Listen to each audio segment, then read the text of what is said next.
Je vous dirais qu'une des questions qui nous revient le plus souvent, c'est en lien avec le choix du tissage de vos couches ou encore est-ce que vous avez besoin de la couche à panneaux? Est-ce que le booster seulement serait suffisant?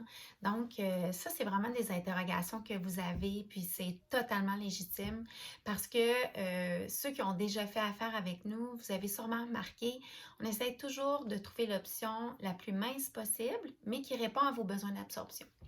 Donc, on a des questions souvent comme quel type de couche vous utilisez, est-ce que ça déborde ou est-ce que c'est suffisant pour le moment?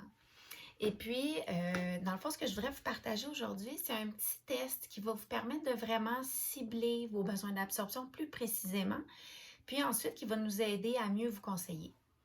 Dans le fond, vous allez avoir besoin d'une petite balance à nourriture comme celle-ci. Vraiment, tout ce qu'il y a de plus simple, là.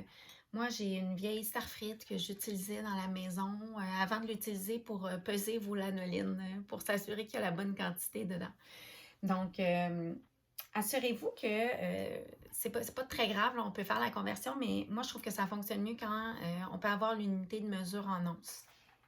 Donc, ce qu'on va vous demander, c'est de peser votre couche avant le dodo ou avant la période là, que vous voulez évaluer, et puis de la peser après aussi pour venir faire la différence.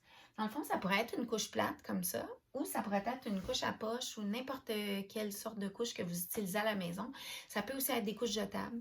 Donc, j'ai même déjà une maman qui, le bébé mouillait aussi le pyjama. Donc, on avait pesé et la couche et le pyjama pour être sûr de vraiment bien venir recueillir toute l'information qu'on avait besoin. Donc, vous allez peser en premier votre couche au début de la période d'évaluation. Et puis, vous allez noter le résultat de sa masse. Et puis, vous allez habiller votre bébé. Il va être prêt à passer la nuit ou la période que vous avez choisie. Puis, une fois que la couche va être souillée, d'urine seulement, idéalement, vous allez venir peser à nouveau la couche. Et puis, vous allez faire la différence entre ces deux montants-là. Vous allez prendre le montant après, donc l'urine et la couche, donc la couche qui a été utilisée, puis vous allez soustraire votre poids de départ. Puis ça, mais ça va vous donner exactement la quantité d'urine qui a été produite par bébé. Puis de cette manière-là, on va être capable de vous conseiller, puis de vous aider à choisir la couche la moins dispendieuse, puis la plus mince possible, qui va vraiment venir maximiser le confort de votre bébé, tout en répondant à ses besoins d'absorption.